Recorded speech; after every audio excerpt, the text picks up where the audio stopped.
Subscribe to our YouTube channel and press the bell icon to get the latest updates. So once in about 3 months, we do some storytelling on Cut the Clutter. Once in about 3 months means one episode in about 100. Now, I know that you let me indulge myself, or you might even let me do it more often. But for me to do that, and for me to keep the spirit of Cut the Clutter, we have to find a strong context.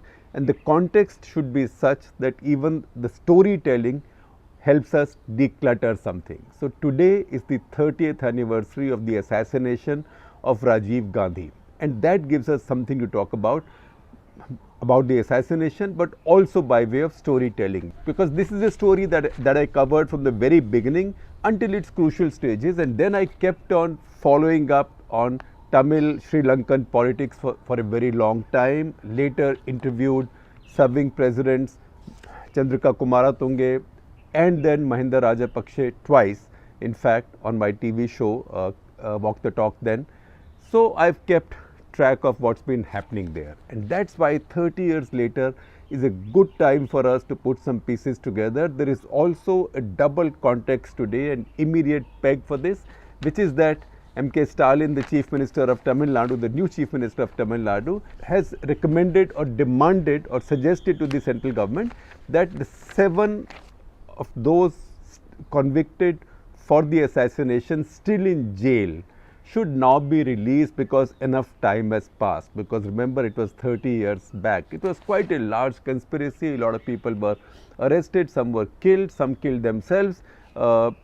Some were killed right on the spot because there was a suicide bomber, but some still remain in jail. So he has recommended, or he has suggested, that 7 of those should now be released because they've paid their dues in the jail. So this is the time to talk about what's happened. And I will also tell you towards the end what I think about this idea of giving mercy to these 7 and letting them go now again because they've paid their dues in the jail. So I wrote about some of this in an occasional series I write called First Person Second Draft, and I'm sharing a link to that article with you in today's description. So First Person Second Draft is a story that I covered first person at some point, and second draft when I write about it much later with the benefit of 20/20 hindsight and also fresh knowledge. So this series actually started with a bunch of articles, long articles I wrote on the Sri Lankan situation, beginning with Rajiv Gandhi assassination. And this was inspired, and I must give credit where it's due, this was inspired by Shujit Sarkar's brilliant film Madras Cafe. Because when I saw the film, I figured that that film was very close to the reality of what had happened with Rajiv's assassination and the LTTE, IPKF war and all the intelligence, subterfuge, spying, smoke and mirrors that went on behind the scenes. And a lot of the events that the film featured were almost like true events. In some cases, timing was changed a little bit, but that is the artistic freedom, or that is the filmmaker's license, because this was meant to be a fictional account. But what that film did was, it made me get my thoughts together, my notes, I don't have many, together, and also read up on what I had written in the past, because I had written a lot in the past, and put things together. Now, based on that, and again with further knowledge and further information that's come up since then, that is more than 7 years since that series was written, I am now trying to reconstruct what happened and the deeper politics behind it, and the motive that the LTTE might have had in killing Rajiv Gandhi, the diabolical conspiracy that went beyond LTTE. And from that we arrive at some conclusion, that will be my conclusion, on whether these 7 deserve any mercy now or not, or whether they deserve the consideration of a liberal system of jurisprudence or not. Now, within 10 days of Rajiv's assassination 30 years back, exactly 30 years back, 21st May, he got assassinated. Say about 1st of June or so, I was in Colombo, because the first issue of India Today, where I used to work, had a story which was done from here. It had Rajiv Gandhi on the cover. That story was done from here, and I had contributed to that. I will share all these stories from you, both by way of links from India Today's website, but also screenshots on our screen. So you can see the headlines and you can see that I am not just talking from memory. So after the first story, in about 5 or 6 days, it became quite evident that the links of this conspiracy were all leading to Sri Lanka, all leading to northern Sri Lanka or the Jaffna area or the LTT. You remember this was 1991, just the other day it seemed, that is 7 years earlier, but seemed just the other way, that another member of the Gandhi family had been assassinated. That was Indira Gandhi. She was assassinated by angry Sikh militants, angry Sikh policemen who served in a security detail. So immediately the suspicion was on maybe another group of Sikh militants when Rajiv was assassinated, but in a day or so it became clear that it wasn't that.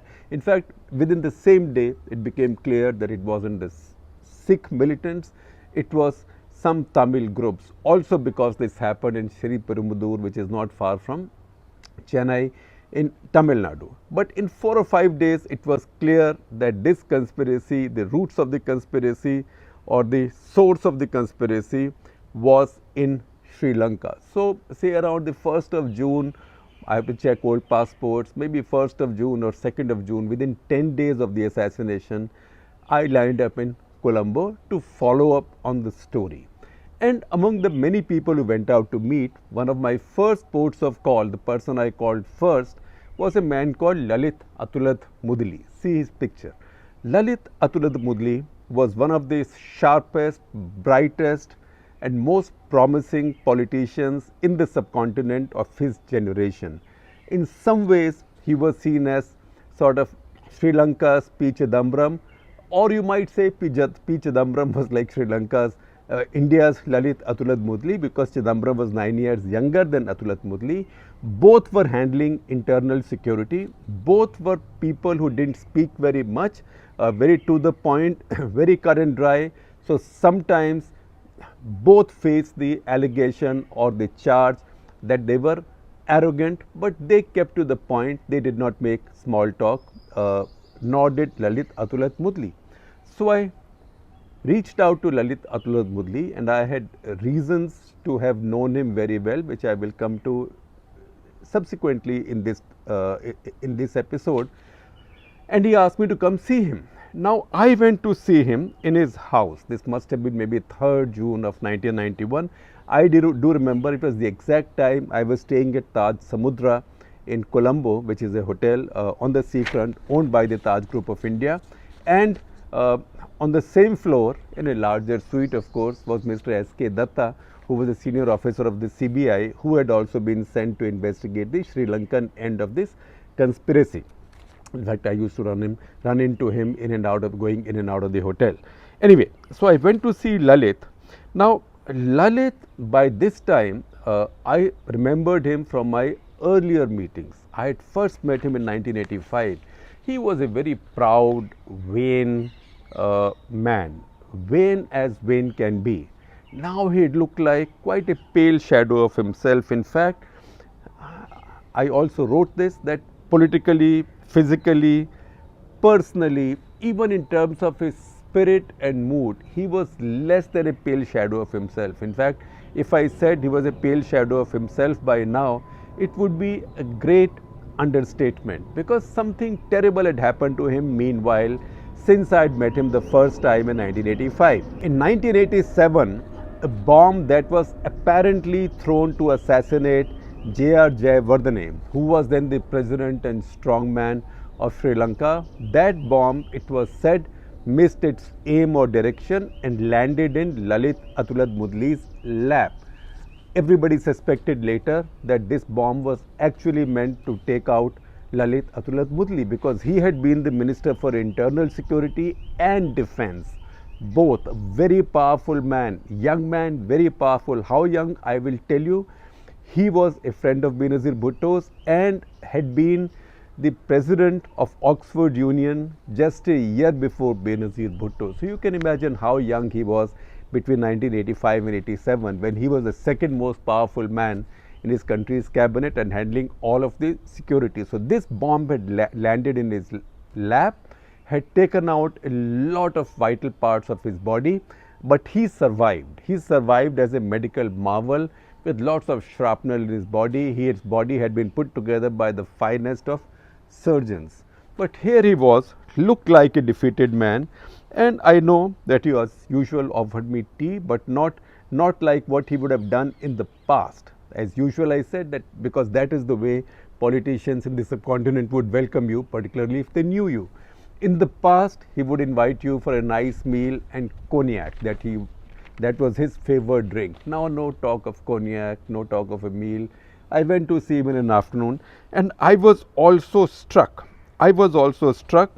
to see the person who brought the tea. The person who brought the tea had a white petticoat showing very prominently under maybe one or two strands of two turns of a very thin muslin red sari, and the person had a tuft of beard hair hanging from the person's chin. So obviously the person was a transgender. Now this was again a little odd for Lalit, who was always known to be a ladies' man. In fact, the first time I had met him in 1985, because we got to like each other for some reason, or he got to like me.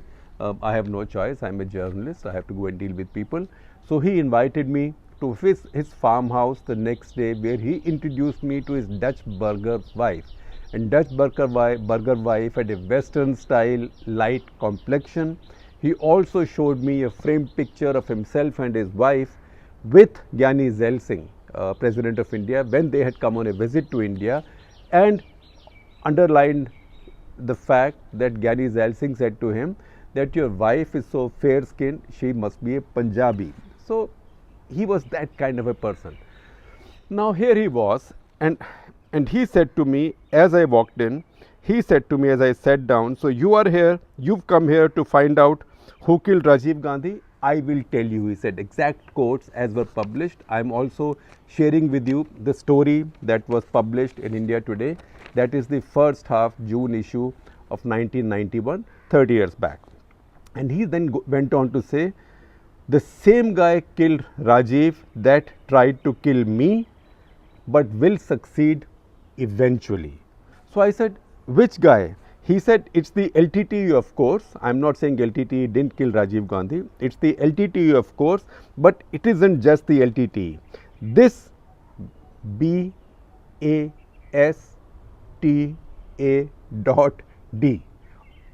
I mean, since the reference will come, I will just use B instead of spelling it out or using an unprintable word, unprintable sort of slur. He said this B is also hand in glove.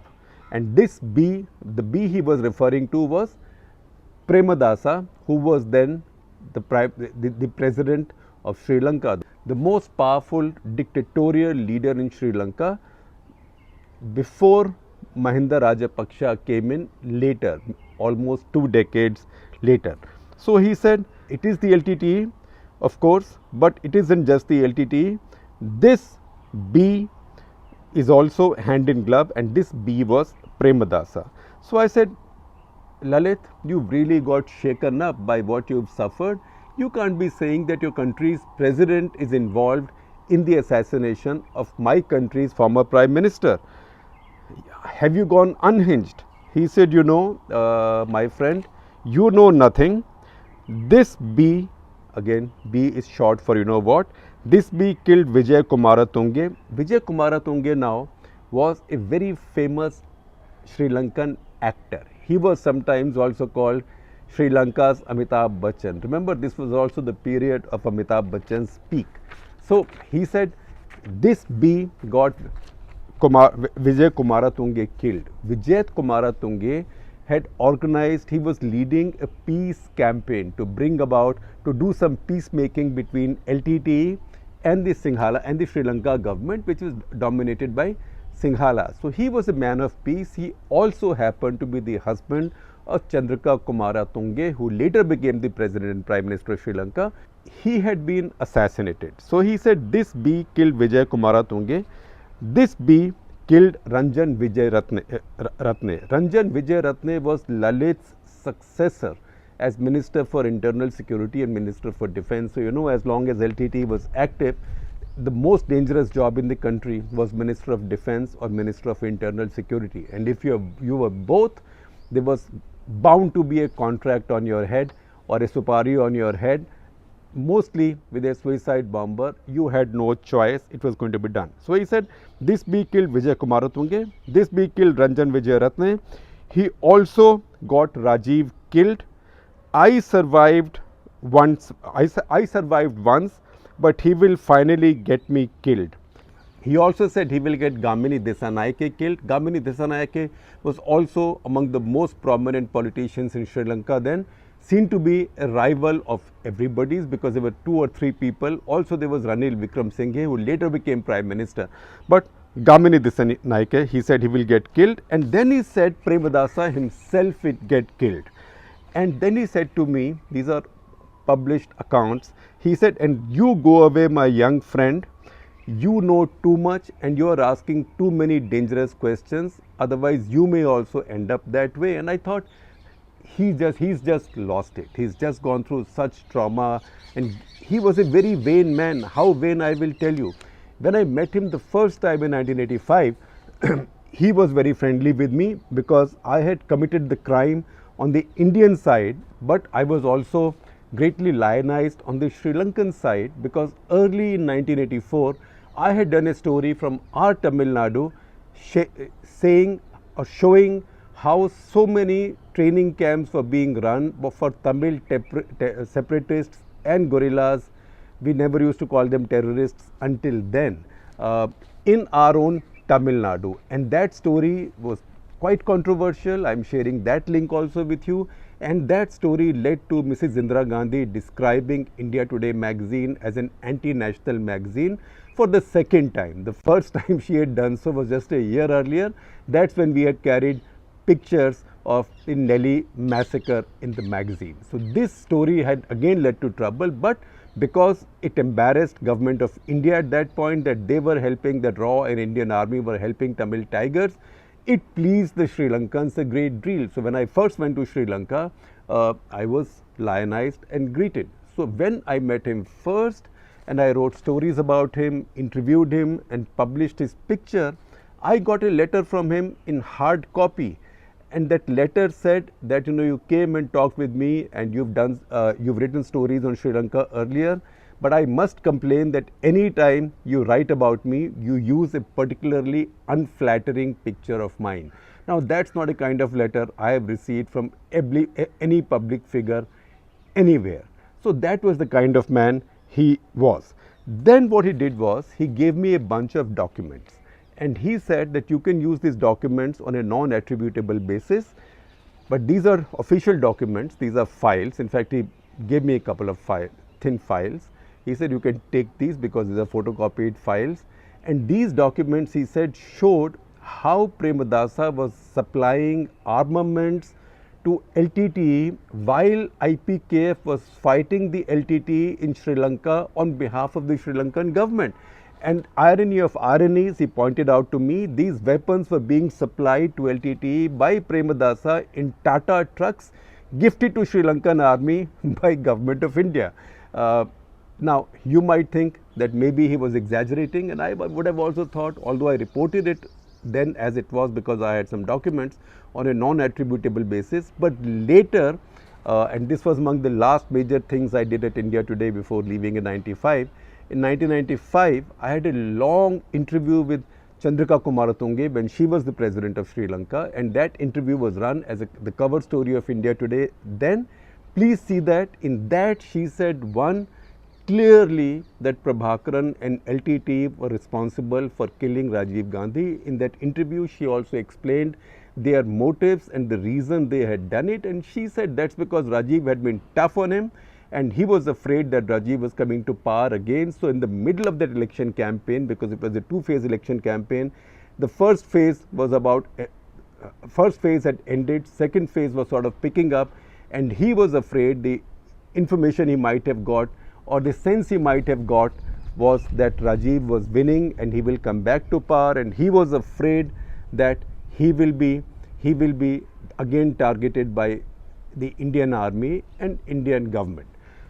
So that was the reason, that was the motive. But she also mentioned, she also confirmed that Premadasa was helping, was giving aid to LTTE while IPKF was there. In fact, the exact figure she used was that 200 billion rupees, Sri Lankan rupees, from one of the secret contingency funds in Sri Lankan federal government had been transferred to LTTE by Premadasa. So these are stories that got confirmed in people's lifetimes, got published, got recorded. Then as a parting quote, something that he said I could quote, Lalit gave me a line which got published. He said, quote unquote, when we get angry, we may slap a person. When LTT gets angry, they will simply kill him. So take no chances. Now see what happened to all the prophecies he had made. Number one, 2 years later, in April 1993, he had said that Premadasa, in his case, tried to kill me. First time I survived, but eventually he will succeed. So April 1993, a gunman killed Lalit Atulad Mudli. As this happened, Premadasa's government said this is LTTE, usual suspect. They caught a guy who they said was the LTTE gunman, dead. They even found dead with a cyanide capsule in his mouth, and they thought that story will die, but the story didn't die. There was a commission of inquiry that blamed Premadasa and a bunch of hired guns. Those hired guns, 3 of them within days ended up dead, mysteriously but predictably. So nobody could blame Premadasa. It just so happened that Lalit's other prophecy that Premadasa eventually will get killed also came true. Within 8 days of his assassination, Premadasa himself was assassinated. And how did he get assassinated? He got assassinated also by a human bomb. Like LTTE assassinates more people, friend or foe. Rajiv had been their friend, but because Rajiv tried to make peace, they bumped him off. Similarly, Premadasa had been their friend and also their partner, also complicit with them in their fight against Rajiv Gandhi and government of India, and yet they had Premadasa bumped off. He was killed by a young underage Tamil mature, not even 18 yet. And I will not comment on anybody's sexuality, but Premadasa had taken particular liking to him. Maybe he was very good, he was a very good adept mature, and he would carry him, take with him wherever he went. So on one of those days, this guy, obviously an LTT cadre, a young LTT cadre, LTT employed children all the time, he came with a bomb belt. So LTT killed Premadasa as they usually kill all their friends and foe, as I said. So he came and gave one final hug to Premadasa and blew himself up and Premadasa. So Premadasa was also gone. The only place where he got the timing wrong was Gamini Disanaike. Gamini Disanaike was also assassinated, but only a year after Premadasa's death. So he was also shot and bombed. So that is the kind of diabolical network that India was dealing with at that point. And I again traveled in 1989, after 1987, during the fighting to Jaffna. I again traveled there in 1989 to see how the fight was going, and that is when Lieutenant General A.S. Kalkat was heading IPKF, and he's the one who turned the tide militarily there, and he gave me the gift of his hospitality, because that's the only way one could travel. Gift of his hospitality means helicopter rides between his 54th, 57th and 36th Division headquarters. Indian Army had 3 divisions then.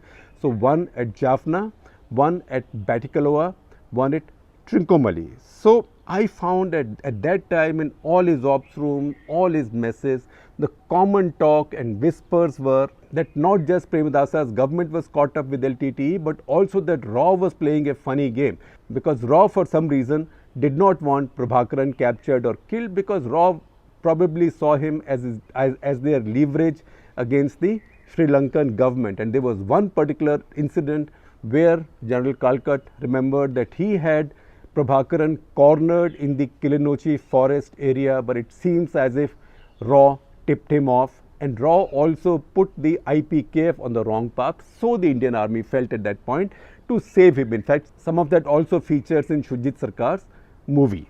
Another thing that features in the movie and which also tells you the character of the LTTE. Now, LTTE had a kind of number 2 called Mahatya. In fact, his full name was Gopalaswamy Mahendra Raja Mahatya. Now, if you see the film, in film there is a character called Malaya, who is similar to Mahatya, who with his cadres is trying to rebel or trying to take over or trying to challenge Prabhakaran, and is then assassinated, put to a firing squad along with his followers.